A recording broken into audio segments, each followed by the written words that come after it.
அஸ்ஸலாமு அலைக்கும் வரஹ்மத்துல்லாஹி வபரகாத்துஹு.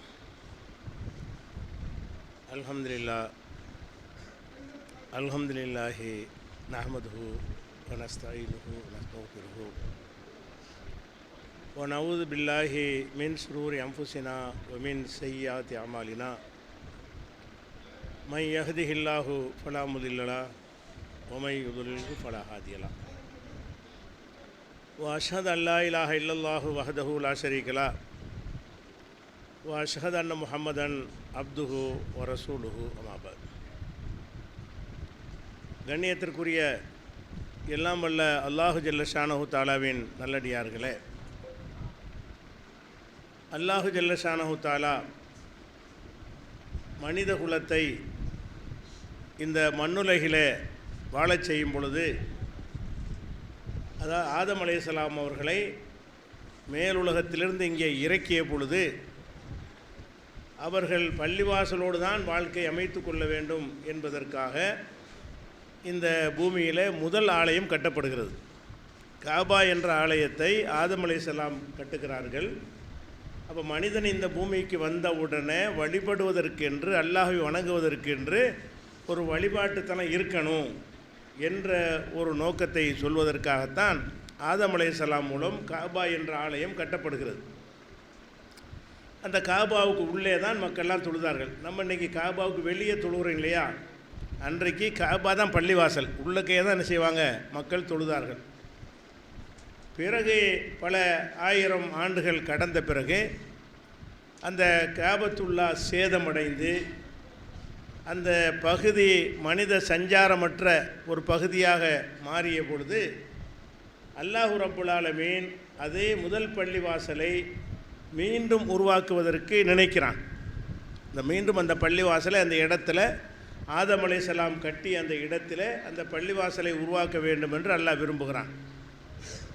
ஒரு பள்ளிவாசலை உருவாக்க வேண்டும் என்று சொன்னால் அங்கே மக்கள் இருக்கணும். வெறுமனே பள்ளிவாசலை உண்டாக்கிவிட்டால் யார் தொழுவதுக்கு யார் இருப்பா? மக்கள் இருக்க வேண்டும்.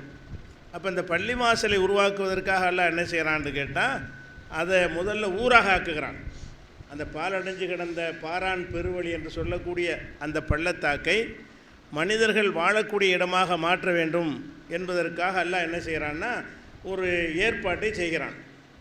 என்ன ஏற்பாடு செய்கிறான் என்று கேட்டால், இப்ராஹிம் அலைஹிஸ்ஸலாம் அவங்களுடைய பிள்ளை இஸ்மாயிலையும் அந்த இஸ்மாயிலுடைய தாயார் ஹாஜர் அவர்களையும் இந்த பள்ளத்தாக்கில் பெருவழியில் கொண்டு போய் பாலைவனத்தில் கொண்டு போய் குடியமர்த்து என்று அல்லாஹ் சொல்கிறான்.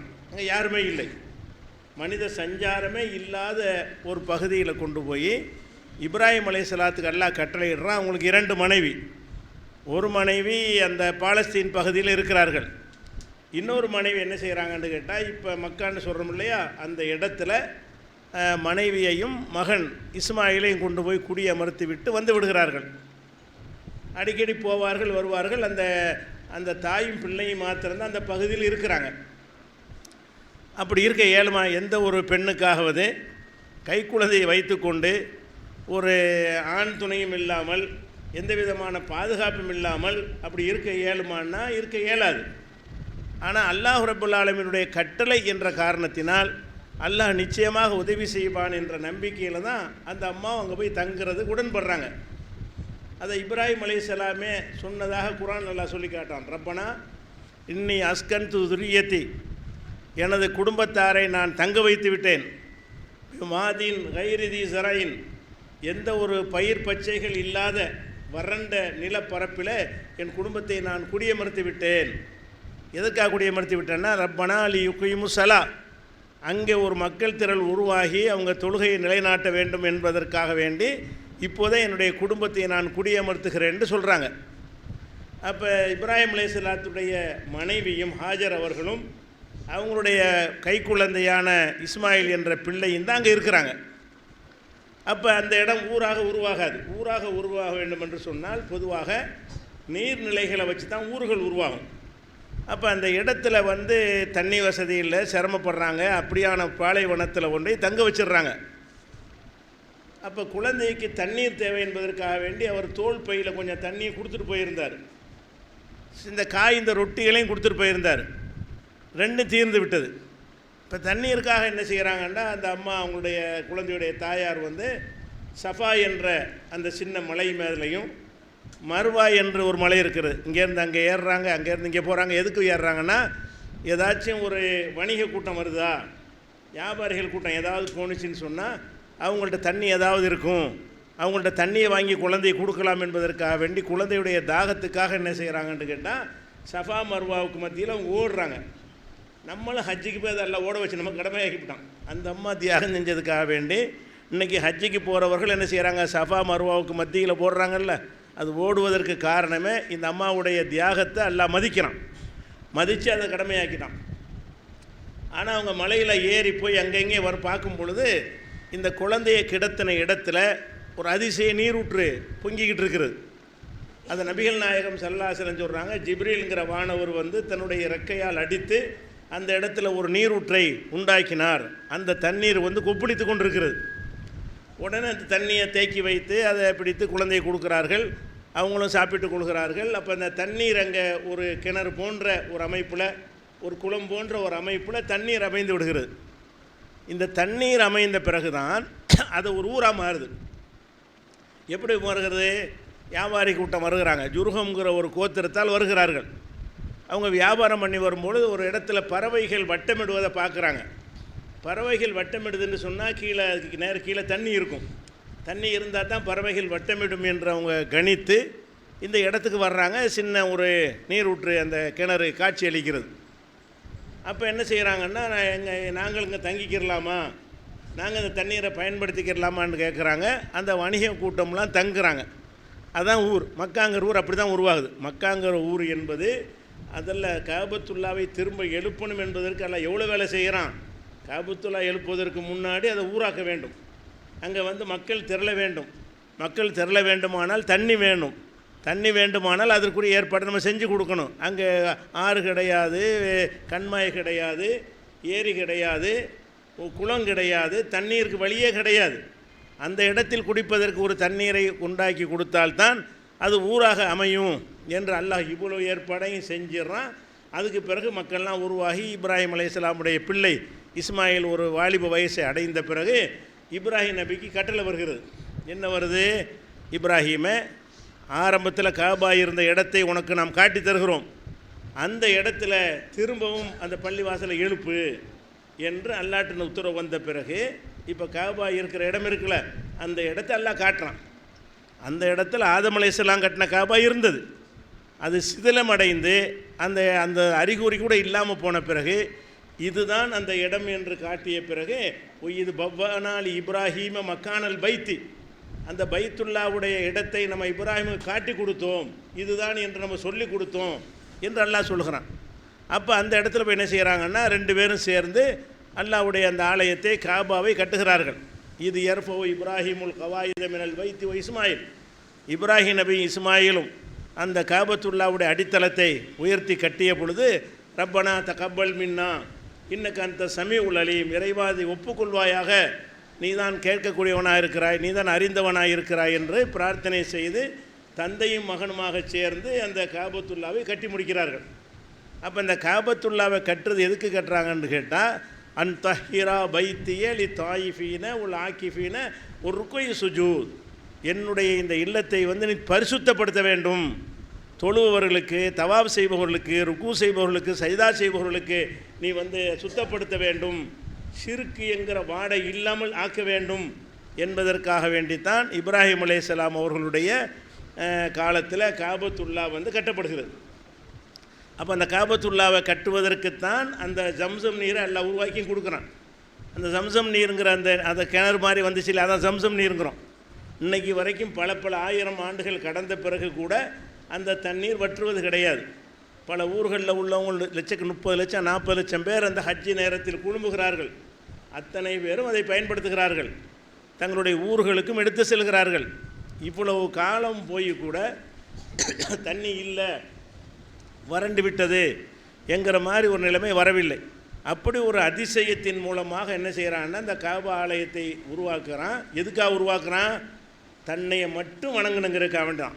எதுக்காக வேண்டிய, அல்லா துஷிரிக்கு பி ஷையா, எனது இந்த இல்லத்தில் எந்த ஒரு சிறுக்கும் வைத்துவிடக்கூடாது, இணை கற்பிக்கக்கூடாது என்பதற்காகத்தான் இப்ராஹீமே நீ இந்த பள்ளியை கட்டு என்று அல்லாஹ் கட்டளை எடுக்கிறான். அந்த தூய நோக்கத்தோடு ஒரு அற்புதத்தை வேறு நிகழ்த்தி அந்த பாரான் பெருவழியில் மக்களை குடியேற்றி இந்த காபத்துல்லாவை அல்லாஹ் வந்து எதுக்காக கட்ட வைக்கிறான்? அவனை மாத்திரம் வணங்கணும் என்பதற்காக கட்ட வைக்கிறான். அந்த காபத்துல்லா வந்து நபிகள் நாயகம் ஸல்லல்லாஹு அலைஹி வஸல்லம் காலத்தில் எப்படி இருந்தது? காபாவை கட்டியது அல்லாஹ் வணங்குறதுக்கு தான், அல்லாஹை மட்டும் வணங்குவதற்கு தான்.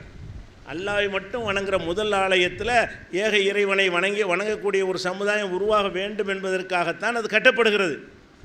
அந்த இப்ராஹிம் நபியுடைய அதே சந்ததிமார்கள் என்ன செஞ்சிட்டாங்கன்னு கேட்டால், அந்த காபத்துல்லாவில் 360 சிலைகளை வைத்து வழிபடக்கூடியவர்களாக நபிகள் நாயகம் ஸல்லல்லாஹு அலைஹி வஸல்லம் காலத்தில் மாறி இருந்தார்கள். நபிகள் நாயகம் ஸல்லல்லாஹு அலைஹி வஸல்லம் காலத்தில் காபா இருந்தது. அங்கே ஒரு இறைவனை வணங்கக்கூடியதாக இருக்கவில்லை. காபாவை சுற்றியும் சிலைகள், காபாவுக்கு உள்ளேயும் சிலைகள். காபாவுக்கு உள்ள இப்ராஹிம் நபி சிலை, காபாவுக்குள்ள இஸ்மாயில் நபியுடைய சிலை, காபாவுக்குள்ள மரியம் அலைஹிஸ்ஸலாமுடைய சிலை, காபாவுக்கு வெளியே பல லாத்து மனாத்து உஸ்ஸா என்று ஏராளமான சிலைகள். இந்த சிலைகளை எல்லாம் உருவாக்கி விட்டார்கள். அல்லாஹ்வுடைய ஆலயம்னு பேருக்கு அல்லாஹ்வுடைய ஆலயமாக இருந்தது.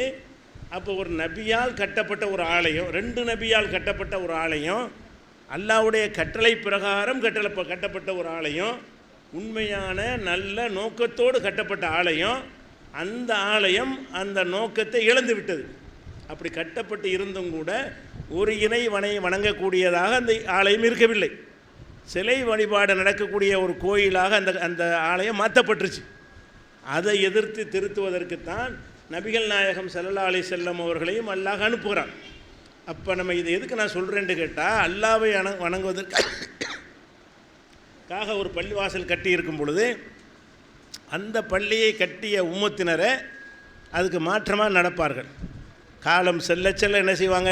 கொள்கையில் தடம் புரள்வார்கள், மாறி போய்விடுவார்கள் என்பதற்கு இதெல்லாம் என்ன செய்யுது? பெரிய எடுத்துக்காட்டாக இருக்கிறது. அப்போ நபிகள் நாயகம் ஸல்லல்லாஹு அலைஹி வஸல்லம் காலத்தில் சிலை எப்படி வந்துச்சு? இப்ராஹிம் நபி அவங்க மக்களுக்கு ஒழுங்காக தௌஹீதை சொல்லியிருப்பாங்கல்ல, அந்த மக்கள் அவங்க மக்களுக்கு சொல்லியிருப்பாங்கல்ல, அந்த மக்கள் அவங்க மக்களுக்கு சொல்லியிருப்பாங்கல்ல. கடைசி வரைக்கும் அந்த அல்லாஹ் வணங்கக்கூடியதாகத்தான் அந்த பள்ளிவாசல் இருக்கணும். ஆனால் அப்படி இருக்காது. காலம் செல்லும் பொழுது கொஞ்சமாக அந்த போதனைகள் மறக்கப்படும், மாற்றப்படும். அந்த சந்ததிகளாலேயே குழி தோண்டி புதைக்கப்படும். கடைசியில் ஷிர்க்குடைய கோட்டையாக அது மாறி போய்விடும். அந்த மாதிரியான ஒரு நிலைமை நபிகள் நாயகம் ஸல்லல்லாஹு அலைஹி வஸல்லம் காலத்தில் காபாவில் சந்திக்கிறார்கள். அதை எதிர்த்து பிரச்சாரம் பண்ணி அந்த ஏகத்துவத்தை நிலைநாட்டுவதற்காக பாடுபட்டு இப்ராஹிம் நபி காலத்தில் இருந்தது போன்ற ஒரு நிலைமையை பல ஆண்டுகளுக்கு பிறகு கொண்டு வந்துட்டாங்க. தௌஹீதுக்குரிய பள்ளிவாசலாக கொண்டு வந்து விட்டார்கள். இது ஒரு அடிப்படையான விஷயம். அப்போ இதில் தெரிந்துக்கிற விஷயம் என்னவென்று கேட்டால், அல்லாஹ்வுக்காக நம்ம ஒரு பள்ளிவாசலை கட்டி வணங்குகிறோம் என்று சொன்னால் அது கடைசி வரைக்கும் ஏகத்துவத்தில் இருக்குமா என்பதில் நம்ம கவனம் செலுத்த வேண்டும். அல்லாஹ் நாடினால் எது வேண்டாலும் மாறலாம், அது வேறு விஷயம். நம்மளால் இயன்ற அளவுக்கு என்ன செய்ய வேண்டும் என்றால், அல்லாஹ்வுடைய பள்ளிவாசல் இதில் எந்த ஒரு காலத்திலையும் இணை கற்பிப்பு வந்துவிடக்கூடாது, பள்ளிவாசலுக்குள்ளே ஷிர்க் நுழைந்து விடக்கூடாது, அல்லாஹ் அல்லாதவர்களை வணங்கக்கூடிய ஒரு நிலைமைக்கு இடம் கொடுக்கவே கூடாது என்கிற மாதிரி நம்ம கடுமையான நிலைப்பாட்டில் இருந்தால் மாத்திரம்தான் நாம் கட்டுகிற பள்ளிவாசல் கடைசி வரைக்கும் அல்லாஹ்வுடையதாக இருக்கும். நாம் கட்டுகிற பள்ளிவாசல் அல்லாஹ்வை மட்டும் வணங்கக்கூடியதாக இருக்க வேண்டும் என்று சொன்னால் மற்றவர்களை வணங்குகிற வாசலை எல்லாம் நம்ம அடைத்து விட வேண்டும். அது அடைக்கப்பட்டுச்சா? நிறைய பள்ளிவாசலை நீங்கள் பார்க்குறீங்க. பள்ளிவாசல்கள் என்ன செய்கிறாங்கன்னு கேட்டால், மௌலுதுகள் என்ற பெயரில் மொஹிதீன் மௌலுது, ஷாகுல் அமீது மௌலுது என்றெல்லாம் சில பாடல்களை பாடுகிறார்கள். பள்ளிவாசலில் வச்சு பாடுகிறார்கள். அந்த பாடலுடைய அர்த்தம் என்ன என்று மக்களுக்கு தெரியாது. இந்த அஜர்த்துமார்கள் தான் அதை உண்டாக்குகிறார்கள், வருமானத்துக்காக உண்டாக்குகிறார்கள். வாசிக்கிற மக்களுக்கு, கேட்கிற மக்களுக்கு அதனுடைய விபரீதம் விளங்குவதில்லை. ஏதோ நல்ல ஒரு அல்லாஹ்வுக்கு பிரியமான ஒரு காரியத்தை செய்கிறாங்க, அரபியில் இருக்கிறதுனால பிரியமான ஒரு வணக்கத்தை செய்கிறார்கள் நம்ம எல்லாம் நினைத்து கொள்வோம். ஆனால் அந்த பாடலில் என்ன இருக்கிறது? உதாரணமாக சொல்வதாக இருந்தால் ஷாகுல் அமீது மௌலுதுன்னு ஓதுறாங்க இல்லையா? அதில் ஓதுறாங்க, யா சாஹிபன் நாகூராரே, பள்ளிவாசல் அல்லாஹ்வுடைய பள்ளி கட்டுனது அல்லாஹ் வணங்குறதுக்காக வேண்டி, அல்லாஹ் மட்டும் வணங்குறதுக்காக வேண்டி கட்டப்பட்ட பள்ளிவாசலில் உட்கார்ந்து கொண்டு என்ன படித்தார்கள் மௌலுதுங்கிற பேரில்? யா சாஹிபன் நாகூரி, நாகூராரே, குள்ளி நாகூரார்னா அந்த சாகுலை மீது அடங்கியிருக்காரு அவர் சொல்கிறாங்க. யா சாஹிபன் நாகூரி, நாகூராரே, நாகூர் ஆண்டவர்னு இவங்க சூட்டியிருக்கிறாங்கல்ல, அவர் கூப்பிட்றாங்க பள்ளிவாசலில் உட்காந்துக்கிட்டு. அல்லாஹ் குரானில் சொல்கிறான், அண்ணல் மசாஜித் லில்லா, எல்லா பள்ளிவாசலும் அல்லாவுக்கு சொந்தம். ஃபலா ததுஉ மஅல்லாஹி அஹதா, அல்லாவோடு யாரையும் கூப்பிட்டு விடாதீர்கள். இது குரானுடைய கட்டளை. பள்ளிவாசல் உங்கள் வீடு கிடையாது, அல்லாவுடைய வீடு. அப்போ அல்லாவுடைய வீட்டில் அல்லாவை தவிர யாரை நீங்கள் கூப்பிடக்கூடாது என்று அல்லாஹ் என்ன செய்கிறான், குரானில் கட்டளை இட்டு இந்த பள்ளிவாசலுக்கு வழிகாட்டி இருக்கிறான். ஆனால் என்ன செஞ்சார்கள்? யா சாஹிபன் நாகூரி, நாகூராரே, குள்ளி நாசிரி, எனக்கு நீங்கள் தான் உதவி செய்யணும். எதுக்கு உதவி செய்யணும்? ஃபிஸ் சம்இ, நல்லா காது கேட்பதற்கும், உள்ள அல்லாஹ் உறுப்புகள் எல்லாம் நல்லா செயல்படுவதற்கும், ஓ ஹுஸ்னில் பாசிரி, நல்ல பார்வை கிடைப்பதற்கும் நீங்கள் தான் உதவி செய்யணும். அல்லாஹ்விடத்தில் கேட்க வேண்டிய விஷயங்களை இவருக்கு நல்லா காது கேட்கணும்னா யார் உதவி செய்யணுமா? என்றைக்கோ செத்து போன ஒருத்தர் வந்து உதவி செய்யணுமா? ஒரு உறுப்புகளெல்லாம் சீராக அமைவதற்கு யார் உதவி செய்யணுமா? நாகூரார் உதவி செய்ய வேணுமா? பார்வைகள் கூர்மையாவதற்கு அவர் தான் உதவி செய்யணுமா? அது மாத்திரம் இல்லை, பெரிய விஷயத்தை கேட்குறாங்க. ஒபி தூளி உம்ரின், நீண்ட வாழ்நாளை நீங்கள் தான் தர வேண்டும்ங்கிறான். யார்கிட்ட கேட்குறான்? குறைஞ்ச வாழ்நாளில் அவரே செத்து போயிட்டார். அவர் 1000 வருஷம் வாழலை. குறைஞ்ச வாழ்நாளை செத்து போன ஆள்கிட்ட போய் என்ன செய்கிறான்னு கேட்டால், நாகூராரே, எங்களுக்கு நீண்ட வாழ்நாளை தாருங்கள். லாபி உமரின் காசிரி, கம்மியான வாழ்நாளை தந்து விடாதீர்கள். யா மஜ்மா அல் ஹைராத்தி அப்துல் காதிரி, அப்துல் காதருடைய பேர், அவருடைய பேர் வந்து அப்துல் காதர். அப்துல் காதர் அவர்களே, நன்மைகளின் உறைவிடமே, எங்களுக்கு இம்புட்டையும் தாங்க. இப்படி பள்ளிவாசல் உட்காந்து பள்ளிவாசல் கட்டுறது எதுக்கு? எல்லாம் வந்து ஒரு அதிசயத்தை நிகழ்த்தி காபத்துல்லாவை கட்ட சொன்னது எதுக்கு? ஒரு இறைவனை வணங்குவதற்கு, இறைவனை மாத்திரம் வணங்குவதற்கு. படைச்சவன் முதல் மனுஷனை இறக்கும் போதே பள்ளிவாசல் கட்ட சொன்னது எதுக்கு? முதல் மனுஷனை இறக்கும்போது அவ்வளோலாம் இருந்தாரா? யாராச்சும் இருந்தாங்களா அதுக்கு முந்தி கொண்டாடுறதுக்கு? அப்போ அல்லாஹ் மட்டும் வணங்கணும் என்பதற்கு தானே முதல் மனிதருக்கு அந்த ஆலயத்தை கட்டுமாறு அல்லாஹ் கட்டளையிடுறான். அப்போ எல்லா பள்ளிவாசலும் கட்டுவது எதுக்குன்னு கேட்டால், அல்லாவை அழைக்கிறதுக்கு, அல்லாட்ட பிரார்த்தனை செய்வதற்கு, அல்லாஹ் வணங்குறதுக்கு தான். அப்போ அல்லாவின் பேரால் பள்ளிவாசலை கட்டி கொண்டு நாகூராரை வணங்குகிற ஒரு நிலைமையை துவா செய்தார்கள். நாகூராற்றை எல்லாத்தையும் கேட்டு விட்டார்கள். அல்லாவிடத்தில் கேட்கிற அனைத்தையுமே என்ன செஞ்சாங்க? நாகூராரை கூப்பிட்டு கேட்குறாங்க. அதே மாதிரி வந்து அப்துல் கார் ஜிலானிக்கு ஒரு மௌலிதை ஓதுவாங்க. அதில் ஒவ்வொரு மௌலிலையும் எக்கச்சக்கமான பாரதூரமான விஷயங்கள் இருக்கிறது. பிரதானமாக 1-2 விஷயங்களை நான் உங்களுக்கு எடுத்து காட்டுகிறேன். அவர் என்ன அப்துல் கார் ஜிலானிக்கு பற்றி என்ன செய்கிறாங்க தெரியுமா? பள்ளிவாசலில் உட்காந்து படிக்கிறாங்க. ஒமை யுனாதி சிமி அல்ஃபம்பி ஹல்வத்திஹி, அப்துல் கார் ஜிலானி சொன்னாராம். யார்? அப்துல் மொஹிதீன் ஆண்டவர்னு பட்டம் கொடுத்துருக்காங்கல்ல, அவர் பேர் அப்துல் காதர். அப்துல் கார் ஜிலானி சொன்னாராம், ஒமை யுனாதி சிமி அல்ஃபன்பி ஹல்வத்திஹி, யார் என்னுடைய பெயரை தனிமையில் இருந்து கொண்டு 1000 முறை அழைக்கிறாரோ அவர் அழைக்கணுமா? யார்? நம்மளாம் தனிமையாக இருந்துக்கிட்டு என்ன செய்யணுமா?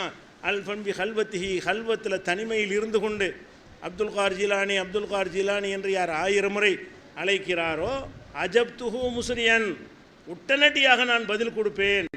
மின் அஜ்லி தாவத்திஹி, அவருடைய துவாவை ஏற்று நான் பதில் கொடுப்பேன்.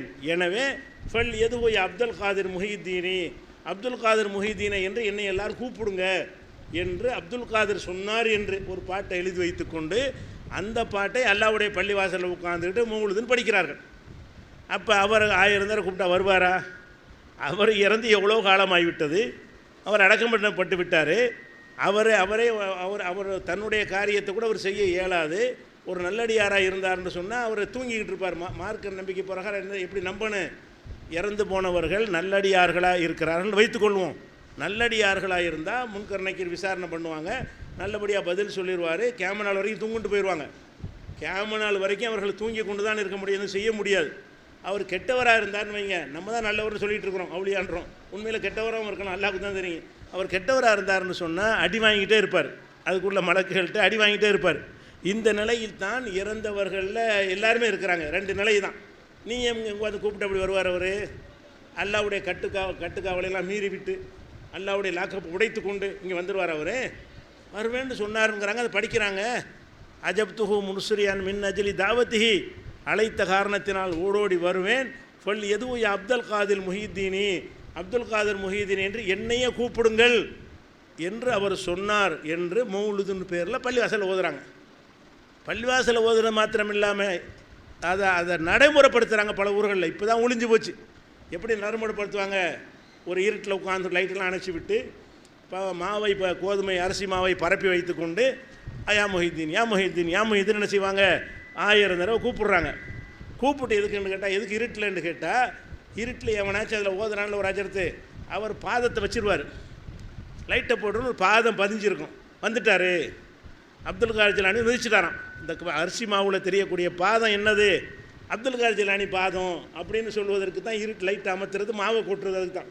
அப்போ மாவை கொட்டி, அரிசி மாவை கொட்டி இருட்டில் வந்து லைட் அமர்த்திட்டு யா மொஹிதீன் யா மொஹிதீன் உங்களை சொல்ல விட்ருவாங்க. நேரம் பார்த்து என்ன செய்வான்? காலை ஒரு அஜரத்து காலை வச்சு அமைக்கிடுவான் நடுவில். அப்புறம் லைட்டை போட்டு பார்த்தா அங்கே மாவில் கால் தடம் பதிஞ்சிருக்கும். மாவில் கால் தரனால தெரியுமில்ல, பாருங்க 1000 முறை அழைக்க சொன்னார், வந்துட்டாரா இல்லையா? வருவார்னு நினச்சேன், வந்துட்டார் அப்படின்னா வர்றாதான் நேராக வர வேண்டிய, லைட்டை போட்டுட்டு வா, நேராக வந்து பாரு, நாங்கள்லாம் பார்க்குற மாதிரி வா அப்படி ஒருத்தர் கேட்க மாட்டேன்ட்டான். அட மார்க் அறிவு தான் இல்லை, சிந்திக்கிற அறிவுமா இல்லாமல் போச்சு. யாராச்சும் கேட்டிங்களா? அதுக்கான லைட்டை மாத்திரிங்க, அதுக்கு மாவுலாண்ட வர நேரம் வர சொல்லுவாண்டா, அவர் வர நாங்களும் பார்க்குறோம் அப்படின்னு யாராவது ஒருத்தன் கேட்டிருந்தானே அது ஏமாற்று நடந்திருக்குமா? அப்போ அல்லாஹ் அவர்களை வணங்குவதற்காக வேண்டி உள்ளதாக இந்த பள்ளிவாசல் மாற்றப்பட்டு விட்டது. அதனுடைய விளைவு என்ன தெரியுமா? 1985 இன்றைக்கி தௌஹீத் பிரச்சாரம் நாங்கள்லாம் செய்கிறோம்னு கேட்டால் உங்கள் தஞ்சாவூர் தான் அது காரணம். 1985 நாங்கள்லாம் சின்ன ஒரு எனக்கெல்லாம் 22 வயசு இருக்கேன். அப்போ 85 அப்போ 85ஆம் ஆண்டு என்ன செய்கிறாங்கன்னா, இந்த தஞ்சாவூரில் இந்த ஆத்தங்கரை பள்ளிவாசல் இருக்குல்ல, அந்த பள்ளிவாசலுக்கு உடைய காலி இடத்துல பள்ளிவாசல் முகப்பில் ஒரு மாநாடு போட்டாங்க. மாநாடு யார் போட்டால்? தர்காக்காரன் போடலை, அரசியல்வாதி போடலை, உலமா சபை போட்டார்கள். போட்டு மாநாடு போட்டது யார்? மார்க்க அறிஞர்கள் உலமாக்கள் இருக்கிறாங்கல்ல, ஜமாஅத்துல் உலமா சபையின் பெயரில் ஒரு மாநாடு போடப்படுகிறது. அந்த மாநாட்டுக்கு பேர் என்னன்னு கேட்டால் வலிமார்கள் மாநாடு. தஞ்சாவூரில் நடந்த மாநாட்டுக்கு பேர் என்னது? வலிமார்கள் மாநாடு என்ற பெயரில் ஒரு மாநாடு போட்டாங்க. நமக்கு இந்த தாவாக ஒன்றுமே இந்த சின்ன பையன் சொல்கிறேன்ல, எனக்கு ஒன்றுமே தெரியாது, இதெல்லாம் தெரியாது. ஏதோ வலிமார்களுடைய சிறப்பை பற்றி ஏதோ பேசுவாங்க இவ்வளோ இருக்குது அப்படின்னு சொல்லி நம்மளும் பார்வையாளரை வந்து கூட்டத்தோடு கூடமாக நாங்கள் நிற்கிறோம். அந்த மாநாட்டுக்கு நம்மளும் வந்திருக்கிறோம். நாங்கள் சில இளைஞர்களை வந்திருக்கிறோம். அப்போ அந்த மாநாட்டில் என்ன பேசுனாங்க தெரியுமா? மாநாட்டில் பேசின விஷயங்கள் பூராவுமே, நீங்கள் பள்ளிவாசல் இழுத்து மூடி விட்டு நீங்கள் எல்லாம் தர்கா பக்கம் போயிருங்கன்னு பேசுனாங்க. பச்சையாக அல்லாஹ்விடத்தில் நீங்கள் கேட்க முடியாது, அவுலியாட்ட தான் கேட்க முடியும். வலிமார்கள் மாநாடு எதுக்கு போட்டுக்கிறோம் என்று கேட்டால், நீங்கள் அல்லாஹ் என்று போய் அவுலியாக்களை மறந்து விட்டீர்கள். நீங்கள் எதையும் செய்வதற்கு வல்லவர்கள் அவுலியாக்கள் தான், அவுலியாக்கள்கிட்ட தான் கேட்கணும்னு சொல்லி யார் பேசுகிறா? உலமாக்கள் பேசுகிறார்கள். வேலூர் பாக்கியாத்து சாலிஹாத்துன்னு தலைமை மதரசான்னு சொல்கிறாங்களே, அதிலேருந்து வந்திருந்த ஷபீர் அலி பாக்கவி பேராசிரியர் அவர் பேசுகிறார். எப்படி பேசுகிறாரு? அவுலியாக்கள் எப்படி தெரியுமா? அவுலியாக்கள் நெருப்பு போன்றவர்கள். அல்லாஹ் எப்படிப்பட்டவன் தெரியுமா? அல்லாஹ் நெருப்பு போன்றவன். உங்களுக்கு தோசை வேணும் என்று சொன்னால் நெருப்பில் கொண்டு தோசமாக ஊற்றுவீங்களா? பயான். இதெல்லாம் அந்த 85 இந்த மண்ணில் நாங்கள் காதால் கேட்ட பயான், அஜர்த்துமார்கள் பண்ண பயான். நெருப்பு எரிஞ்சிக்கிட்டு இருக்கிறது, உங்களுக்கு தோசை வேண்டும். அந்த நெருப்பில் கொண்டு தோசையை மாவு ஊற்றுனா நெருப்பு அணைஞ்சிருமில்ல, தோசை கிடைக்குமா? அதுக்கு என்ன வேணும்? தோசைக்கல் வேணும். அந்த தோசைக்கல் தான் அவுலியாக்கள்.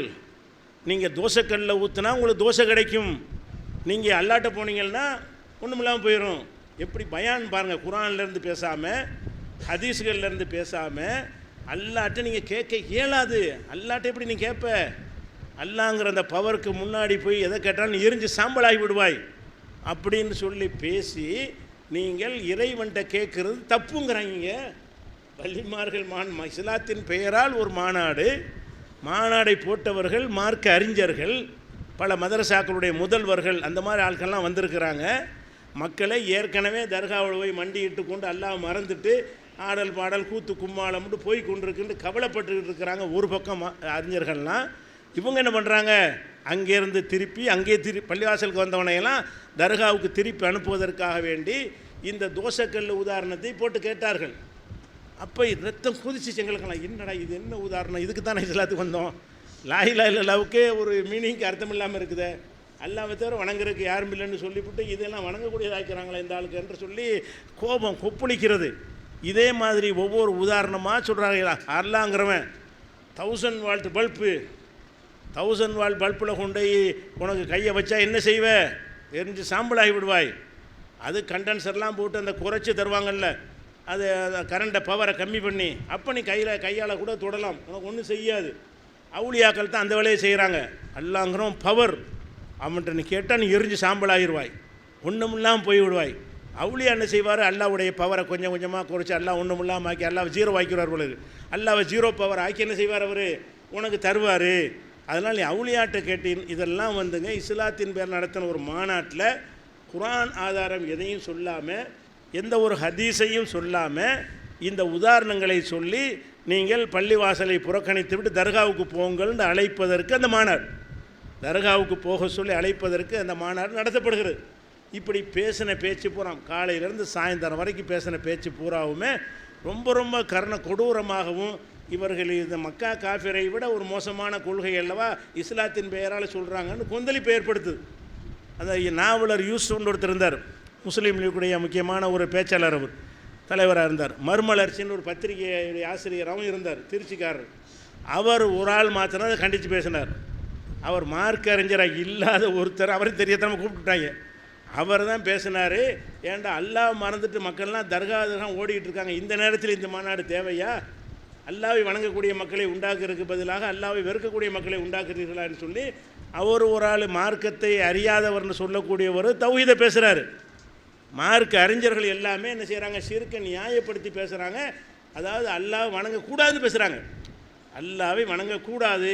இன்னும் சொல்ல போனால் அந்த நேரத்தில் சாயந்தரம் மகரிபு நேரம் ஒரு நல்ல ஜில்லுன்னு ஒரு காற்று ஒன்று வந்துச்சு, அதுக்கு பேசுகிறார் பேச்சாளர். பார்த்தீர்களா, இந்த ஜில்லு என்ற இந்த காற்று வருகிறது என்றால் எதனால் தெரியுமா? அந்த ஆத்தங்கரப்பில் கபருஸ்தான் இருக்கு போல இருக்குது, அதை காட்டி சொல்கிறாரு. இந்த கபருஸ்தானில் அடங்கப்பட்டிருக்கிற நல்லடியார்கள் ஞானிகள் இருக்காங்களே, அவங்களால் தான் இந்த ஜில்லு குழு காற்று உங்களுக்கு கிடைக்குதுங்கிறார். சாதாரணமாக காற்று வீசுறது எங்கே வேணாலும் வீசுமா இல்லையா? எந்த இடத்துலாம் கிளைமேட்டு மாறும்போது நல்ல காற்று வரும், கெட்ட காற்று வரும். இந்த காற்றே உங்களுக்கு என்ன சொல்கிறது? மகான்களுடைய பாக்கியத்தை அதை சொல்லுகிறது என்றெல்லாம் அவர் இணைஞ்சார், பேசினார்.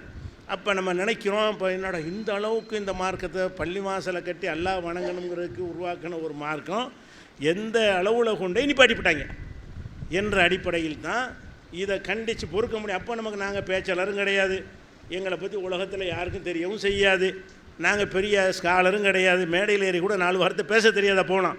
அந்த நேரத்தில் ஒரு நோட்டீஸ் போட்டோம். என்ன நோட்டீஸ் போட்டோம்? ஒரு நாடகம் அரங்கேறியது என்ற பெயரை போட்டு இதில் என்னென்னலாம் பேசினார்களோ அதை எழுதி, அது எப்படியெல்லாம் குர்ஆன் ஹதீஸுக்கு மாற்றமானது என்று அப்போதைக்கு எங்களுக்கு தெரிஞ்ச அறிவை கொண்டு விளக்கி ஒரு மறுப்பாக ஒரு பிரசன் ஒன்று போட்டு விட்டோம். சொந்த பேரில் தான் போட்டு விட்டோம். அப்போ நாங்கள் சங்கரம்பந்தல் மதரசாவில் நான் ஆரம்ப கல்வி கற்றுக் கொடுக்கக்கூடிய ஒரு உஸ்தாதாக இருக்கிறேன். அதனால் அந்த அட்ரஸை போட்டு நினைஞ்சோம், இந்த ஒரு நோட்டீஸை போட்டு எல்லா பக்கமும் பரப்பி விட்டோம்ல. பரப்பி விட்ட உடனே இந்த ஜமாத் உலமா எல்லாரும் திரண்டு சங்கரபந்தலுக்கு வந்துட்டாங்க. எந்த மதரசாவில் ஊரில் பணியாற்றி கொண்டு இருக்கிறோமோ அந்த ஊரில் வந்து இவங்க உலமாக்களை இவன் கொச்சப்படுத்திட்டான், இவனை நீக்க வேண்டும், மதரசாவிலேருந்து நீங்கள் நீக்கிவிட வேண்டும் அப்படின்னு சொல்லி கோரிக்கை வச்சு வர்றாங்க. அந்த எங்கள் மதரசா நிர்வாகம் கொஞ்சம் நல்ல நிர்வாகம், அது என்னத்துக்கு இன்னும் நீங்கள் பேச்சுவார்த்தை நடத்தி நீங்கள் முடிச்சுக்கிறங்க, எங்கள் பணியில் அவங்க கரெக்டாக நடக்கிறாங்க, மதரசா கரெக்டாக பாடம் நடத்துகிறாங்க, அதுலேருந்து நீக்க முடியாதுன்னு அவங்க சொல்லி விட்டாங்க. அதுக்கப்புறம் என்ன செய்கிறாங்கன்னா, ஜமாத் உலமாவிலேருந்து நோட்டீஸ் அனுப்புகிறாங்க. திருப்பந்துருத்திங்கிற ஊரில் உங்களுக்காக வேண்டி ஒரு சிறப்பு மசூரா வச்சுருக்குறோம், அவங்கள பற்றி விசாரிக்கணும்னு சொல்லி அனுப்பியிருந்தாங்க. இப்போ நாங்கள் அதுக்கு விசாரணைக்கு நாங்கள் போயிருக்கிறோம். எல்லாம் உலமா பெரிய பெரிய தலைப்பாக கட்டிகிட்டு இருக்கிறாங்க. அப்போ தான் இந்த தௌஹீதில் வந்து நம்மளை இறக்கி விட்றாங்க. அது சொல்ல வர தகவலுக்காக வேண்டி, இந்த நோட்டீஸ் போட்டதற்காக வேண்டி நீங்கள்லாம் வந்து பகிரங்கமாக என்னையும் எங்கள் அண்ணனே இருந்தார், 2 பேரும் மன்னிப்பு கேட்கணும். எங்கள் அண்ணன் பிஎஸ் அலாவது எங்களோட இருந்தார், சின்ன வயசில் இறந்துட்டார். அப்போ நீங்கள் மன்னிப்பு கேட்கணும் அப்படின்னு கோரிக்கை ஜமாத்துல்மா எல்லாம் சேர்ந்து மன்னிப்பு கேட்க வைக்கிறாங்க. நான் சொன்னேன், மன்னிப்பு கேட்கலாம், தப்பே கிடையாது, நான் சொன்ன ஒவ்வொன்றுக்கும் நீங்கள் பதில் சொல்லுங்கள். நீங்கள் ஒரு பேச்சு பேசுனீங்க, நான் தவறுன்னு சொல்லியிருக்கிறேன், அது தவறு இல்லை அப்படிங்கிற நீங்கள் நிரூபிக்கிற விதமாக எனக்கு விளக்கம் கொடுத்தா 1000 மன்னிப்பு கூட கேட்பேன். நீங்கள் தவறை நீங்கள் செஞ்சுவிட்டு மன்னிப்பு கேட்க வேண்டிய நீங்கள் இருக்கிறீங்க, அல்லாவுக்கு ஷிர்க் வச்சுருக்கிறீங்க, குர்ஆனுக்கு மாற்றமாக நீங்கள் பேசியிருக்கிறீங்க, நபிக்கு மாற்றமாக பேசியிருக்கிறீங்க, தௌஹீதை அழிக்கிறதுக்கு பேசியிருக்கிறீங்க. அப்போ உங்களுடைய பேச்சை கண்டித்து நான் போட்டேன்னு சொன்னால் மன்னிப்பு நீங்கள் தான் கேட்கணும், நான் கேட்க மாட்டேன் அப்படிங்கிற அளவுக்கு சொல்ல எல்லாம் திரண்டு கொண்டு சொன்னால் நம்ப மாட்டீங்க. உருட்டுக்கட்டைகள் வைத்திருக்கிறார்கள் ஆலிம்கள். மார்க்க உலமாக்கள் வந்து உருட்டுக்கட்டையை 4 பேர் எடுத்து மன்னிப்பு கேட்கலன்னா இங்கே பொழந்துருவோங்கிறாங்கங்க. நம்ம வந்திருக்கிற ரவுடி கூட்டத்துக்காக உலமா சபைக்கான்னு தெரியல. அப்போ உருட்டுக்கட்டை எடுத்து காட்டி நீ மன்னிப்பு இங்கே கேட்கவில்லை என்று சொன்னால் இந்த உருட்டுக்கட்டையாலே உன்னைய தாக்குவோன்னு சொல்லி சில மௌலவிகள் அங்கே எடுத்துகிட்டு காட்டுறாங்க. அப்போ சில பெரியவங்க அதெல்லாம் அடக்கிற மாதிரி இதெல்லாம் செட்டப் தான், அடக்கிற மாதிரி அடக்குகிறார்கள். அப்போ இறுதியாக என்ன செய்கிறாங்கன்னு கேட்டால் சம்சுல் ஹுதா அஜர்த்துன்னு இருந்தார், நீடூர்லாம் இருந்தார், பெரிய அஜர்த்து, அவர் இறந்து போயிட்டார். அவர் என்ன செய்யறாருன்னா, தம்பி நல்ல திறமையான புள்ள, உங்களை மாதிரி ஆட்கள்லாம் ஜமாத்துக்கு வேணும், நீங்கள் ஒரு மன்னிப்பு கேட்டுருங்க, உங்களை வந்து நல்ல ஒரு பொறுப்பில் தந்துடுறோங்கிறார். பொறுப்பு முதல்ல மாதிரி அடிக்கிற மாதிரி பயம் காட்டுறாங்க. அப்புறம் ஜமாத்துல்லமாவோட எனக்கு பொறுப்பு தருவாங்களாம்.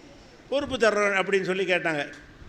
முதல்ல இது சரியாக தவறாங்கிறது தீர்மானம் பண்ணுங்க, அப்புறம் பார்ப்போம் அப்படின்னு சொல்லிட்டு நான் என்ன அடிச்சிடுற மாதிரியும் தெரியுது, கூட்டுக்கட்டி வச்சுட்டு இருக்கிறாங்க.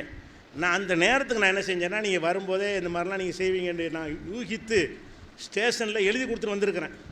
நான் இங்கே என்னை கூப்பிட்றாங்க, என்னை அடிக்கிறது தான் கூப்பிட்றாங்க, ஏதாவது ஏற்பட்டுச்சுன்னு சொன்னால் இந்தந்த ஆளுக்கு தான் பொறுப்புன்னு சொல்லி பக்கத்து ஸ்டேஷனில் புகார் கொடுத்துட்டு நான் வந்திருக்கிறேன். நீ அடிச்சுக்கேன்ட்டு அப்படி கீழே போட்டாங்க. அந்த நேரத்தில் சும்மா தான் சொன்னேன், அப்படிலாம் எழுதி கொடுக்கவும் இல்லை. அந்த நேரத்தில் நான் சொன்னேன், அதோட அடிக்கணுங்கன்னா விட்டாங்க. அப்போ தான் வந்தோம், இது வந்து ரொம்ப முத்தி போய் கேன்சர் ரொம்ப முத்தி போயிடுச்சு. இல்லைன்னா மேடையில் ஏறி பேச தெரியாதுங்க எனக்கெல்லாம், பேசவே மைக்கு பிடிச்சா நடுங்க. ஆமாம், இதுக்கு உள்ள ஆட்கள் நாங்கள் கிடையாது. அப்போ இதை ஒழிச்சு கட்டணும். இவ்வளவுக்கு முத்தி போய் இருக்கும்னு சொன்னால் ஷிர்க்கையும் செய்வாங்களாம், தப்பை சுட்டி காட்டினா ஒத்துக்கிறவும் மாட்டாங்களாம், அதை வந்து நம்மளும் ஒத்துக்கிறணும்னு வற்புறுத்துவாங்களாம் என்று இருந்தால் இதுக்கு எதிராக களமிறங்கி ஆகணும். எந்த மாதிரி விளைவு வந்தாலும் களமிறங்கி ஆகணும் என்பதற்காகத்தான் நாங்கள் களத்தில் இறங்கி அவங்க அந்த வழிமார்கள் மாநாடு போட்ட ஒரு வாரத்தில் இதே இடத்தில் இப்போ நான் பேசி கொண்டிருக்கிற இதே பகுதியில் நாங்கள் தௌஹீது கூட்டம் போட்டோம். அந்த நேரத்தில் நெய்னா முகமது போன்ற மொய்தீன் பாஷா சில சகோதரர்கள் இருந்தார்கள். அவங்க ஏற்பாட்டில் பேசணும், என்ன வேண்டாலும் நடக்கலாம்ங்கிற ஒரு நிலைமை தான். இருந்தாலும் என்ன செஞ்சால் ஒன்றும் நடக்கலை அவருடைய கிருபையினால். ஆனால் என்ன ஒரு 10 பேர் வந்திருந்தாங்க, கூட்டத்தோடு வந்தாங்க, ஒரு 10 பேர் தான் வந்திருந்தாங்க. அப்போ இந்த தௌஹீதுடைய பிரச்சாரத்தை மக்கள்கிட்ட கொண்டு போகணுவீங்க அம்பலப்படுத்தணுங்கிறத உண்டாக்குனதை இந்த ஷிர்கான போதனை உங்கள் ஊரில் அரங்கேற்றப்பட்டதனுடைய விளைவு தான். இன்றைக்கி தமிழகம் முழுவதும் உள்ள பல பள்ளிவாசல்களில் மூடுதெல்லாம் ஒழிஞ்சு போயிடுச்சு. அதுக்கு காரணம் என்ன? இவர்கள் நம்மளை இறக்கி விட்டது தான். இவர்கள் வந்து அந்த 85 வழிமார்கள் மாநாடு என்று போட்டு ஷிர்க்கை நியாயப்படுத்தி இருக்கலை என்று சொன்னால் ஏதோ நம்மளை அவ்வளோக்கு ஒரு இறங்குறதுக்கு ஒரு உத்வேகம் பண்ணுவதற்கு ஒரு சம்பவம் எதாவது இருக்கணும்ல. நம்மளும் சும்மா நம்ம வாட்டுக்கு ஓதி கொடுத்துட்டு வேலையை பார்த்துட்டு போயிருப்போம்னு நாங்கள் இருந்திருப்போம். அப்போ எதுக்கு இதை சொல்கிறோம் என்று கேட்டால், இந்த பள்ளி வாசல்களை வந்து அல்லாவுக்கு மட்டுமானதாக என்பதில் நம்ம கவனமாக இருக்கணும், பாதுகாக்கணும். எந்த ஒரு காலத்துலையும் அந்த தர்கா பள்ளிவாசலுக்குள்ளே தர்கா கட்டுற ஊர்கள்லாம் எத்தனையோ ஊர்கள் இருக்குது. முக்கியமான நாள் இறந்துட்டாருன்னா பள்ளிவாசலுக்குள்ளே அடக்கி வச்சுக்கிட்டு அங்கே ஒரு ஜியாரத்து இங்கே ஒரு தொழுகையெல்லாம் நடத்தக்கூடிய காட்சியெல்லாம் அப்படி பள்ளிவாசல் நிறைய இருக்குது. அப்போ அந்த மாதிரியான வாசல்கள்லாம் அடைத்து விட்டு அன்னல் மசாஜில் இல்லா, பள்ளி வாசல் எல்லாம் அல்லாவுக்கு சொந்தம், அல்லாவை தவிர யாரையும் அழைக்க மாட்டோங்கிறதுல எல்லா பள்ளியும் உறுதியான முடிவுக்கு வரணும். நிறைய பள்ளிகளில் இப்போ மௌலுதுகள் கிடையாது, சில பள்ளியில் தான் ஓதுறாங்களே தவிர கிடையாது. அப்படி ஓதுனா கூட அஜர்த்து மட்டும் உட்காந்து பிடிவாத்துக்கு ஓதுறாரே தவிர மக்கள்லாம் 50-100 பேர் உட்காந்து ஓதுவாங்களே, அதெல்லாம் அல்லாவுடைய கிருபையினால் ஒழிஞ்சு விட்டது. ஒழிஞ்சதுக்கு காரணம் என்னென்னு கேட்டால், இவங்க எல்லை மீறி செஞ்ச ஒரு பிரச்சாரம். அதே மாதிரி தர்காக்களுக்கு வந்து கூட்டம் கூட்டமாக போனாலும் இப்போவும் கூட்டம் கூட்டமாக போகிறாங்க. முஸ்லீம்கள் கம்மியாக போகிறாங்க, அதான் முக்கியம். தர்காவுக்கு கூட்டம் போகிறார்கள். யார் போகிறா? முஸ்லீம் அல்லாத மக்கள். ஏதோ பொழுதுபோக்குன்னு சொல்லி அவங்க எத்தனை வேண்டாலும் வணங்குவாங்க. அவங்களுக்கு பல தெய்வம் வணங்குறதுல எந்த ஒரு மறுப்பும் கிடையாது. அந்த மாதிரியான மக்கள் வர்றாங்களே தவிர முஸ்லீம்களில் எத்தனை பேர் வந்து உள்ள எத்தனை பேர் போகிறவங்களா இருந்திருப்பீங்க, அதில் விடுபட்டீங்க. அதுக்கெல்லாம் காரணம் என்ன? தீவிர பிரச்சாரம் காரணம். தீவிர பிரச்சாரத்துக்கு காரணம் என்ன? தீவிர ஷிர்க்கு பிரச்சாரம் காரணம். தீவிரமான ஷிர்க்கு பிரச்சாரம் இந்த பக்கத்தில் வந்த காரணத்தினால தான் நம்ம தீவிரமான எதிர்க்கணும். லேசான விஷயமா இல்லை. அஜர்த்துமார்கள்ட்ட இந்த அளவுக்கு ஊடுருவி இருக்கும் என்று சொன்னால் மக்களை நம்ம எப்படி நம்ம வென்றெடுக்கணும் என்பதற்காக வேண்டி தான் பல ஊரில் அடி வெட்டு குத்து உதகுத எல்லாம் வாங்கி இன்றைக்கி மக்கள் மத்தியில் தௌஹீது எழுச்சி வந்திருப்பதற்கு அடிப்படை காரணமாக இருந்த ஊர் இந்த ஊர், இந்த தஞ்சாவூர், இந்த பகுதி, இந்த இடம். அப்படிங்கிற காரணத்தினால இன்றைக்கி அல்லாஹ்வுடைய கிருபையினால் அந்த அவனை வணங்குவதற்கு ஒரு பள்ளிவாசல் இன்றைக்கி உருவாக்கியிருக்கிறோம். சின்னதாக இருக்கலாம், நாளைக்கு அல்லாஹ்வுடைய கிருபையினால் இன்னும் மென்மேல் என்ன செய்யணும், பெரிய பறக்கணும். நம்ம நோக்கம் என்னவாக இருக்கணும்னு கேட்டால், எந்த ஒரு காலத்திலையும் பள்ளிவாசலுக்கு உரிமையாளர் நாம் கிடையாது. இதை நீங்கள் விளங்கணும். பள்ளிவாசல் நம்ம கட்டிவிட்டோம், நம்ம உரிமையாளரா? உரிமையாளன் அல்ல. பள்ளிவாசலுக்கு சொந்தக்காரன் அல்ல. என்ன விரும்புகிறானோ அதைத்தான் நீங்கள் பள்ளிவாசலில் செய்யணும். முத்தவள்ளி விரும்புகிறதை செய்ய முடியாது, இயக்கங்கள் விரும்புகிறதை செய்ய முடியாது. தலைவர்கள் விரும்புகிறதை செய்ய முடியாது, மக்கள் விரும்புகிறதெல்லாம் செய்ய முடியாது. அல்லாஹ் விரும்புகிறத தான் செய்யணும். அல்லாஹ் என்ன விரும்புகிறான்? அவனுடைய வீட்டில் ஃபீ புயூத்தின் அதினல்லாஹுவன் துர்ஃபா இதுக்குற ஃபி ஹஸ்மு, அல்லாஹ்வுடைய பள்ளியில் அவனுடைய பெயர் மேலோங்க செய்யப்பட வேண்டும், அவனை நிறைவு கூட பட வேண்டும் என்பதற்குத்தான் அல்லாஹ் கட்டளை இட்டிருக்கிறான். பள்ளிவாசலில் உள்ள கட்டளை என்ன? அல்லாஹ் புகழுங்க, அல்லாஹ் தொழுகிறதுக்கு உள்ளது வாசலெல்லாம் திறந்து வைங்க, யார் வேணாலும் தொழுதுட்டு போ. அல்லாஹ் வணங்குவதற்கான பள்ளிவாசல்.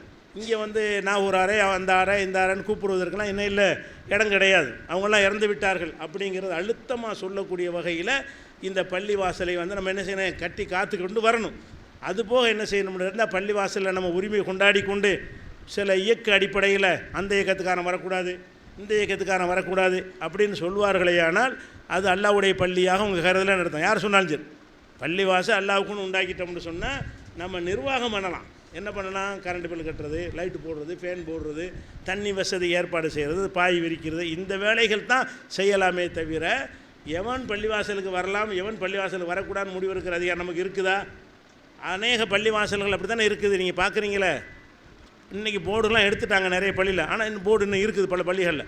எடுத்துட்டா விட்டால் கூட மதுஹபை பின்பற்றாதவர்கள் வரக்கூடாது, தொப்பி போடாதவர்கள் வரக்கூடாது, விரலை ஆட்டக்கூடியவர்கள் பள்ளிவாசல் வரக்கூடாதுன்னு போர்டு இருக்கா இல்லையா பள்ளியில்? அது பள்ளிக்கு நீங்கள் ஓனரா? உங்கள் வீட்டுக்கு அந்த மாதிரி போர்டை போடுங்க. உங்களுக்கும் அல்லாவுக்குமான நாங்கள் விட்டுட்டு போயிடும், உங்கள் உரிமை அது. இது பள்ளிவாசல் பல மக்கள்கிட்ட நீங்கள் வசூல் பண்ணி செய்கிறீங்க. எப்போ அல்லாவுக்குன்னு ஆக்கிட்டீங்களோ, நீங்களும் சொந்தமாக கட்டினாலும் சரி தான், அல்லாவுக்குன்னு ஆக்கின பிறகு எனக்கு ஏதாவது பங்கு இருக்குமா? நான் தான் இதை கட்டினு வையுமா, கட்டினதுனால எனக்கு உரிமை ஆகுமா? எப்போ நான் அல்லாவுக்குன்னு வக்குஃபு செஞ்சிடுறேனோ அதுக்கு பிறகு எனக்கு இதில் எந்த உரிமையும் கிடையாது. இதுதான் இஸ்லாத்தின் நிலைப்பாடு. அப்போ நீங்கள் எல்லாருமா சேர்ந்து இதை கட்டியிருந்தால் கூட பள்ளிவாசல் ஆக்கப்பட்ட பிறகு உங்களில் யாருக்கும் உரிமை கிடையாது. இது அல்லாஹ்வுக்கு சொந்தமானது. அல்லாஹ்வுக்கு சொந்தமான என்ன செய்யணும்? பள்ளிவாசலில் என்ன செய்யலாம், என்ன செய்யக்கூடாதுன்னு அல்லாஹ்வும் ரசூலும் நமக்கு சட்டங்களை போட்டு தந்திருக்கிறார்கள். அந்த சட்டங்களை அமுல்படுத்தணும். பள்ளிவாசலில் இதெல்லாம் செய்யக்கூடாது, பள்ளிவாசல் இதெல்லாம் செய்யலாம் என்று அல்லாஹ்வும் ரசூலும் காட்டி தந்த சட்டங்களை மட்டும்தான் செய்யணுமே தவிர நம்மளாம் என்ன செய்யக்கூடாது? தொழுகையாளிகளை தடுக்கிறது, மக்கா காஃபி கூட அதை செய்யலை. ஒருக்கா தடுத்தான் ரசூல்லா. என்ன ஆரம்பத்தில் காபத்துல்லாவில் தொலை போகும்போது தடுத்தான். அல்லாஹ் என்ன கடுமையான ஒரு வசனத்தை இறக்கிட்டான். அராய் தல்லதி என்ன அபுதன் இதா சல்லா, தொழக்கூடிய ஒரு அடியானை தடுக்கிறானே, இவனை பார்த்தாயா? கல்லால இல்லம் என்தகி, இவன் விலகி கொள்ளவில்லை என்று சொன்னால் நஸ்வாம்பின் நாசியா, அவனுடைய குடுமையை நான் பிடிப்பேன். நாசியத்தின் காதிபத்தின் ஹாத்தியா, தப்பு செய்யக்கூடிய இவனுடைய குடுமையை நான் பிடிப்பேன். பல் எதுவும் நாதியா, அவனுடைய சபையை அவன் கூட்டட்டும். சனதுவு ஜபானியா, நரகத்தின் காவலர்களை நான் கூப்பிட்றேன் அப்படின்னு நல்லா என்ன செய்யறான், சேலஞ்சு பண்ணுறான். பள்ளி வாசலுக்கு வரவனை தடுத்தின்னு சொன்னால் என்னோட சண்டைக்கு வர்றேன், என்னுடைய இடத்துக்கு வரக்கூடாதுன்னு சொன்னால் நீ யார்? அப்போ உன் சபையை நீ கூப்பிட்டு, நான் என் நரகவாசிகளை நரக காவலர்களை நான் கூப்பிட்றேன் அப்படின்னா என்ன அர்த்தம்? இதை செஞ்சவன நரகத்தில் போடுவான்னு அர்த்தம். இன்றைக்கி ஏராளமான பள்ளிவாசல்கள் அந்த போர்டுகள் தொங்குகிறது. உங்களுடைய செல்வாக்கை பயன்படுத்தி, போதனையை பயன்படுத்தி இதெல்லாம் கழட்டி வீசு, அல்லாஹ்வுடைய பள்ளி, எந்த நேரத்தில் யார் வேண்டாலும் என்ன செய்யலாம், தொழுவுலாம தடுக்கிறதுக்கு உங்களுக்கு உரிமை இல்லை என்று சொல்லக்கூடியவராக என்ன செய்யணும், அதையும் மாற்ற வேண்டும். நம்முடைய பள்ளியில் அந்த மாதிரியான நிலைமை வந்து விடாத அளவு காப்பாற்ற வேண்டும். ஆக இந்த பள்ளிவாசல் என்பது உருவானதே எதுக்கு என்று கேட்டால் அல்லாஹ்வை மாத்திரம் வணங்குவதற்கு தான். எதுக்கு உருவானது? அல்லாஹ்வை மாத்திரம்தான் வணங்கணும். இன்னும் சொல்லப்போனால் அந்த பள்ளிவாசலை நிர்வகிக்கிற ஆட்களுக்கு அல்லாஹ் என்ன செய்கிறான்னு கேட்டால், இன்னமா யாமொரு மசாஜித் அல்லாஹ், அல்லாஹ்வுடைய பள்ளிவாசலை நிர்வகிப்பவர்களாக இருந்தால் மன் ஆமன பில்லா, அல்லாஹ்வை நம்ப வேண்டும். அகாம சலா, தொழுகையை நிலைநாட்ட வேண்டும். வாத்து ஜக்காத் கடமையாக இருந்தால் அதை கொடுக்க வேண்டும். ஒலம் யக்ஷ இல்லல்லா, அல்லாஹ்வை தவிர எவனுக்கும் பயப்படாதவனாக இருக்கணும். பள்ளிவாசல் நிர்வகிக்கனுடைய தகுதியை சொல்லும் பொழுது அல்லாஹ்வை தவிர யாருக்கும் பயப்படாத ஒருவன் தான் நிர்வகிக்க வேண்டும் என்றெல்லாம் அல்லாஹ் சொல்லும் பொழுது நாம் சமுதாயத்துக்கு பயந்து கொண்டு சட்டத்தை மாற்றுவது, சமுதாயத்துக்கு பயந்து கொண்டு பாத்தியாக்கள் அதுன்னு எல்லாத்தையும் ஓதுகிறோம். இன்னும் சொல்ல போனீங்க என்று சொன்னால் தமிழகத்தில் இருக்கிற ஏராளமான பள்ளிவாசலுக்கு பேர் என்ன? மொஹிதீன் ஆண்டவர் பள்ளி. உங்கள் ஊரில் அப்படி இருக்கான்னு தெரியலை. பள்ளிவாசல்னு இருந்தாலும் அதுக்கு பேர் என்ன? பேர் மொஹிதீன் ஆண்டவர் பள்ளின்னு வச்சுருக்கிறான். மொஹிதீன் ஆண்டவர்னா யார்? அவர் ஒரு 700 ஆண்டுகளுக்கு முன்னாடி வாழ்ந்து மூத்தா போன ஒரு மனுஷன். அவர் நல்லடியாரா கெட்ட யாரடியார்னு அல்லாஹ்க்கு தான் தெரியும், மறுமையில் தான் தெரியும். யார் அப்துல் காதர் ஜிலானி ஒருத்தர் இருந்தாரான். அவருக்காக வேண்டி தர்கா கட்டுறதுக்கு பதிலாக பள்ளிவாசலை கட்டி வைத்து கொண்டு பள்ளிவாசல்களுக்கெல்லாம் பேர் மொஹிதீன் ஆண்டவர் பள்ளின்னு வைத்திருக்கிறார்கள். அப்படி வைத்தவர்கள் மாற்ற வேண்டும். பள்ளிவாசல் அல்லாஹ்வுக்கு சொந்தம். ஒரு அடையாளத்துக்கு பேர் வைக்கலாம். ஒரு அடையாளத்துக்காக வேண்டி உமர் பள்ளி, ஆயிஷா பள்ளி, 10 பள்ளி இருந்துச்சுன்னு வைங்களேன், வித்தியாசம் தெரியுதுக்காக வந்து அடையாளத்துக்கு வைக்கிற பேர் வேறு. இது அடையாளத்துக்கு வச்சது இல்லை, எல்லா பள்ளியும் அவருக்கு சொந்தம்னு காட்டுவதற்கு வச்சது. மொஹிதீன் ஆண்டவர் பள்ளிங்கிறது என்னது, எத்தனை பள்ளி இருக்குது அத்தனையும் பேர் மொஹிதீன் ஆண்டவர் பள்ளி தான். அப்போ மொஹிதீன் ஆண்டவர் அவருடைய பள்ளி என்று ஆக்கி அவருக்கு நேர்ச்சை செய்வதையெல்லாம் பள்ளிவாசலில் கொண்டாந்து கொடுப்பார்கள்.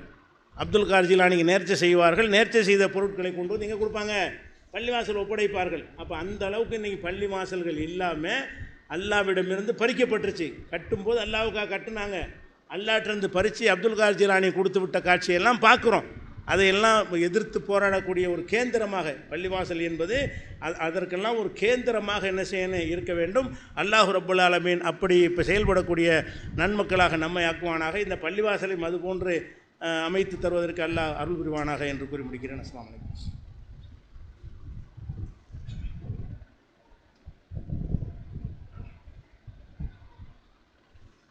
அன்பிற்குரிய சகோதரர்களே, நபிகள் நாயகம் ஸல்லல்லாஹு அலைஹி வஸல்லம் அவர்கள் மஸ்ஜித நபவி என்கிற பெயரில் அவங்களுடைய திருக்கரத்தால் ஒரு பள்ளிவாசலை மதீனாவில் கட்டுறாங்க.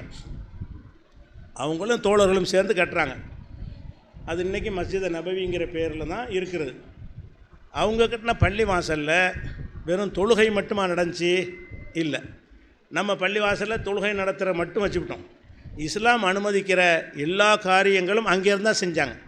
நபிகள் நாயகம் ஸல்லல்லாஹு அலைஹி வஸல்லம் அவர்கள்ட்ட உதவி தேடி வர்றாங்களா வெளியூர்லேருந்து, அந்த பக்கத்தில் படுத்து தங்கிக்கிறங்க என்று தங்க வைப்பார்கள். ஜக்காத்துடைய ஒட்டாங்க பெரிய இடம், கடல் மாதிரி இடம், ஜக்காத்து பொருள்களெல்லாம் ஒரு மூலையில் குவித்து வைத்திருப்பார்கள். வேணுங்கிற ஆளுக்கு அள்ளிக்கிட்டு போகலாம். அந்த ஏற்பாடு அங்கே தான் நடக்கும். அந்த விளையாட்டு பயிற்சிகள் எல்லாம் அந்த பள்ளியில் வச்சு தான் ரசூலுல்லாஹ் என்ன செய்வாங்க, கொடுப்பாங்க. வெளிநாட்டு தூதர்கள்லாம் வந்தாங்கன்னா அவங்களெல்லாம் சந்திப்பதற்கு அந்த பள்ளியை பயன்படுத்துவாங்க. எல்லோரும் வந்து சந்திச்சுட்டு போவார்கள். பள்ளிவாசலில் மார்க்கம் தடுக்காத எல்லா காரியங்களுமே நபிகள் நாயகம் ஸல்லல்லாஹு அலைஹி வஸல்லம் காலத்தில் பள்ளிவாசல் நடந்தது. நம்ம என்ன செய்யலாம், தொழுகை மட்டும் செய்யல, சமுதாய பணி செய்யலாம், ஏழைகள் உதவி செய்யலாம், டியூஷன் சொல்லிக் கொடுக்கலாம். பள்ளிவாசலில் இருந்து கொண்டு தொழுகை நேரம் போய் இவ்வளோ பெரிய இடங்கள் சும்மா வீணாக தானே கிடக்குது. தொழுகை நேரம் தவிர இதில் என்ன பயன்பாடு, சும்மா தான் இருக்கிறது. அதை வந்து மக்களுக்கு பயன்படக்கூடிய வகையில் நடத்தினா தப்பான்னு கேட்டால் தப்பு கிடையாது. மக்களுக்கு கல்வியை கற்றுக் கொடுப்பதற்கு இதை பயன்படுத்தலாம், டியூஷன் நடத்தலாம், பிள்ளைகளுக்கு மதரசா நடத்துகிற மாதிரி என்ன செய்யலாம், உலக கல்வியும் இதிலேயே டியூஷன் வச்சு கற்றுக் கொடுக்கலாம், உதவிகள் செய்யலாம், தையல் பயிற்சி சொல்லிக் கொடுக்கலாம். அது இடம் நமக்கு சின்னதாக இருக்குது. பெரிய அளவில் அந்த மாதிரி எல்லாம் செஞ்சுருந்தான் என்று சொன்னால் அவ்வளவு ஏற்பாடும் செய்யக்கூடியதாக அந்த பள்ளி இருக்க வேண்டும். நம்ம எதெல்லாம் மார்க்கத்தில் அனுமதிக்கப்பட்டிருக்கிறதோ எல்லா காரியத்தையும் அந்த பள்ளி வாசல் தான். அரசாங்கத்துக்கு தலைமைச் செயலகம் ரசூலுல்லாஹ்வுக்கு தனி அரண்மனை வச்சுருந்தாங்களா? ஜனாதிபதியாக இருந்தாங்க, அவங்களுக்கு அரண்மனை இருந்துச்சா? இல்லை. அரசு நிர்வாகத்தை கூட அந்த பள்ளியில் இருந்தால் என்ன செஞ்சாங்க, ரசூல் ஸல்லல்லாஹு அலைஹி வஸல்லம் செஞ்சார்கள். இதை விட முக்கியமான ஒரு விஷயத்தை நீங்கள் கவனத்தில் வைக்கணும். இஸ்லாம் மார்க்கம் வந்து பிற மத மக்கள்கிட்ட வளருதில்ல, நம்ம நாடுகளில் வளருவதை விட மேற்கத்திய நாடுகளில் ஜாஸ்தியாக வளருது. மேலை நாடுகளில், ஐரோப்பிய நாடுகளில், அமெரிக்காவில் பல நாடுகளில் எல்லாம் அதிகமாக வந்து இஸ்லாம் வளர்கிறது. எதை கொண்டு வளருது தெரியுமா? அந்த நாடுகளில் உள்ள பிற மத மக்களை எல்லாம் பள்ளிவாசல் கூப்பிட்றாங்க. யார் கூப்பிட்றாங்க? முஸ்லீம்கள் வந்து எங்கள் தொழுகை முறை எப்படி இருக்குன்னு பாருங்கள் என்று அவங்களுக்கு ஒரு ஏற்பாடு செஞ்சு கொடுத்து நம்ம தொழுவுறதை அந்த மக்களை பார்க்க வைக்கிறாங்க. அவன் அதை பார்க்குறான், என்னென்னா தொழுகைன்னு வணக்கம் பண்ணுறாங்க, கைகால் முகத்தையெல்லாம் கழுவி சுத்தமாக இருக்கிறாங்க, ஒரு எக்ஸசைஸ் பண்ணுற மாதிரி அழகான ஒரு வணக்க முறையாக இருக்கிறது, பார்த்தாலே நல்லா இருக்குது என்று இஸ்லாத்தினுடைய அந்த வழிபாட்டு முறையை பார்த்து விட்டு தான் கூட்டம் கூட்டமாக வர்றாங்க. அந்த நாட்டில எல்லாம் இஸ்லாம் ஒரு மார்க்கம்லாம் நடத்துறது கிடையாது, பப்ளிக் மீட்டிங்லாம் நடத்துறது கிடையாது. இஸ்லாம் எப்படி போய் சேருதுன்னு கேட்டால் பள்ளிவாசல்னாலேயே அவங்க என்ன நினச்சிட்டு இருக்காங்க, பிற மத மக்கள் பள்ளிவாசல்னால் வெடிகுண்டு பயிற்சி கொடுக்குறாங்க, தீவிரவாதியை உண்டாக்குறாங்கன்னு பரப்பி விட்டு வச்சுக்கிறாங்க, ஒரு கசப்பை உண்டாக்கி இருக்கிறாங்க. அதனால் இந்த பள்ளிவாசல்களில் உள்ள எல்லா மக்களுக்கும் நான் சொல்கிறேன், எந்த சுன்ன ஜமாத்தாரிங்க எந்த ஜமாத்தை வேண்டாலும் இருங்க, நீங்கள் உங்களுடைய பள்ளிவாசல்களில் பிற மத மக்களும் வந்து பார்வையிட நீங்கள் அனுமதிக்க வேண்டும். தொழுகை நேரத்தில் வந்து பார்த்துட்டு போங்க, ஜும்மாவுடைய நேரத்தில் வந்து பார்த்துட்டு போங்க, அவங்களுக்கு ஒரு இடத்த ஒதுக்கி கொடுத்து அதை பார்த்தார்கள்னு சொன்னால் அது பெரிய தாவா. அதுலேயும் போய் பள்ளிவாசலை பற்றி தப்பு பிரச்சாரம் பண்ணுறான்ல, அதெல்லாம் பொய்யின்றாயிரும். அதனால் திறந்த வழியாக ஒன்றுமே இல்லை, இதில் போய் துப்பாக்கி வச்சுருக்காங்கன்னு சொல்கிறாங்க, இதில் ஆயுதம் வச்சுக்கிறா சொல்கிறாங்க, ஓப்பனாக யார் வேண்டாலும் உள்ளே வரலாம் போல இருக்க, இதை பற்றியா இப்படிலாம் பிரச்சாரம் பண்ணாங்க. நமக்கு எதிராக பல விஷம பிரச்சாரங்கள் பள்ளிவாசலை வைத்து செய்யப்படுகிறது. காரணம் பள்ளிவாசலை அவன்லாம் வர்றதில்லை, வருவதுக்கு பயப்படுறான், நம்ம ஏதாவது சொல்லுவோமோன்னு பயப்படுறான். பள்ளி வாசலுக்கு வந்து முஸ்லீம் அல்லாத மக்கள் என்ன செய்யுங்க, ஒரு வெள்ளிக்கிழமையில் மற்ற நாள்களில் எல்லாம் வந்து நீங்கள் பார்வையிட வாங்க, சும்மா நாங்கள் என்னென்னு தொழுகிறோம் நீங்கள் பார்த்துருப்போம், வேற ஒன்றும் சொல்ல வேணாம். தொழுகிறத பாருங்கள், பின் வரிசையில் கொஞ்சம் சேரை போட்டு உட்கார வைங்க, டீ காப்பி கொடுங்க, சாப்பாடை கூட கொடுங்க, அவன் பார்ப்பான். ஓ தொழுகண்டா இதானா, இது நல்லா தானே இருக்குது, பள்ளியில் ஒன்றுமே இல்லையே, ஒரு சிலை இல்லை, ஒன்றும் இல்லை, ஒரு கெட்ட வாடைகள் இல்லை, இடிச்சுக்கிட்டு சாப்பிட்றது இல்லை, ஒரு யூனிஃபார்ம் இராணுவம் மாதிரி ஒரு அணிவகுப்பில் இருக்கிறாங்க, சொன்னால் ஒரே மாதிரி குனிகிறாங்க, ஒரே மாதிரி நிமிர்றாங்க, ஒரே மாதிரி நெத்தியை கொண்டே நிலத்தில் வைக்கிறாங்க, ஒரே மாதிரி உட்காடுறாங்க, ஒரே மாதிரி முடிக்கிறாங்க, என்ன ஒரு கட்டமைப்பு நினைக்க மாட்டான். அப்படி தான் மேற்கத்திய நாடுகளில் இஸ்லாம் பரவி இன்னைக்கு வரைக்கும் பள்ளிவாசல்களில் மற்ற மக்கள்லாம் வந்து பார்வையிட வர்றாங்க. 100 பேர் வந்தாங்கன்னா 5 பேர் இஸ்லாத்தை தழுவி கொள்கிறார்கள். அப்போ நீங்கள் இஸ்லாம் அல்லாத மக்களுக்கு வந்து பள்ளிவாசலை தூரமாக்கி வைத்து விட்டீர்கள். முஸ்லீம் அல்லாத காஃபிர்லாம் வரக்கூடாது, பள்ளிக்கு வரக்கூடாது அப்படின்னு நீங்கள் எல்லா காஃபிர்களையும் மஸ்ஜித் நபவியில் தான் ரசூலுல்லாஹ் சந்தித்தாங்க. அது மக்காவுக்கு மட்டும்தான் வரக்கூடாதுன்னு தடை இருக்குது. காபாவுக்கு மஸ்ஜித் நபவியில் தான் எல்லா நாட்டு தலைவர்களையும் ரசூலுல்லாஹ் சந்தித்தாங்க. அவங்க முஸ்லீம் கைதிகளை கட்டி போட்டாங்க, கைதிலாம் முஸ்லீம் அல்லாதவன் தான், கைதிகளை பள்ளிவாசல் தான் கட்டி போட்டு வச்சுருந்தாங்க. பள்ளிவாசலுக்கு முஸ்லீம் அல்லாதவர்கள் வரக்கூடாதுன்னு மார்க்கத்தில் கிடையாது, அவங்களாம் வரணும். அப்போ நீங்கள் இது ஒரு முடிவை புதுசாக நீங்கள் எடுத்தீங்கன்னு சொன்னால் இஸ்லாத்துக்கு எதிராக பண்ணக்கூடிய அந்த பிரச்சாரம் முறியடிக்கப்படும். இஸ்லாத்தை வெறுக்கிறதுக்கு தகுந்த மாதிரி வெறுக்கிற மார்க்கம் இல்லைப்பா, நல்லதாக இருக்குது வணக்கம், நம்ம செய்கிற வணக்கம் வழிபாட்டை விட அவங்க வணக்கம் நல்லா இருக்குது அப்படின்னு சொல்லி நீங்கள் ருக்கு செய்கிறது, நீங்கள் சைதா செய்கிறது, இதெல்லாம் வியப்பாக இருக்குது அவனுக்கு. உழு செய்கிறது எங்கேயாவது இருக்கா, எந்த மதத்தில் இருக்கா? வழிபாடு செய்யும்போது கைகால் முகத்தையெல்லாம் கழுவிட்டு போய் நிற்கணும்னு எங்கேயாவது இருக்கா? இதெல்லாம் பார்த்தா வியப்படைய மாட்டான். அதனால் இந்த பள்ளி வாசல்களில் வந்து பிற மத மக்களை வருவதற்கு நீங்கள் வழிவகை செய்ய வேண்டும். ஒரு வாரத்தில் ஒரு நாளாவது வந்து பார்த்துட்டு போங்க. நீங்கள் 10 பேரை கூப்பிடலாம், அனைவரையும் அழைக்காட்டால் கூட இந்த வாரம் பள்ளிக்கு வாங்கலேன், எங்கள் பள்ளி எப்படி தொழுவுது நீங்கள் பாருங்கள், ஒரு 10 பேரை கூட்டிகிட்டு வாங்க, அடுத்த இன்னொரு 10 பேரை கூட்டுவாங்க. அந்த பள்ளி வாசலோடு அவங்களுடைய தொடர்பு அதிகப்படுத்தினீங்கன்னு சொன்னால், இன்னும் சொல்லப்போனால் மேலை நாடுகளில் சில ஆட்கள் பார்வைக்கு வர்றாங்க, வந்து அவனும் சேர்ந்துக்கிறான் சப்புல, தொழுகை ஒன்றும் தெரியாது, அவனுக்கும் தக்பீர் ரெடி பண்ணி நிற்கணும் அப்படின்னு பார்க்குறான் என்னென்ன செய்கிறாங்கன்னு, அதை செய்ய ஆரம்பிக்கிறான். 4 நாளைக்கு இப்படி செஞ்சு 5 நாள் கரெக்டாக செஞ்சுருவான்ல, கரெக்டாக எப்படிங்க செய்கிறது, என்னங்க செய்யணும், எப்படி நான் இஸ்லாத்துக்கு வர்றது, என்ன எல்லாம் கேட்க ஆரம்பிச்சிருவான். அப்போ அந்த மாதிரியான ஒரு அடிப்படையில் வந்து பள்ளிவாசலோட எல்லா மக்களுக்கும் தொடர்பை உண்டாக்கக்கூடிய ஒரு காரியத்தை நாம் இனிமேலாவது செய்ய வேண்டும் என்பதைத்தான் இந்த 2வது உரையில் உங்களுக்கு ஒரு அறிவுரையாக சொல்லிக் கொடுக்குறேன். அஸ்ஸலாமு அலைக்கும்.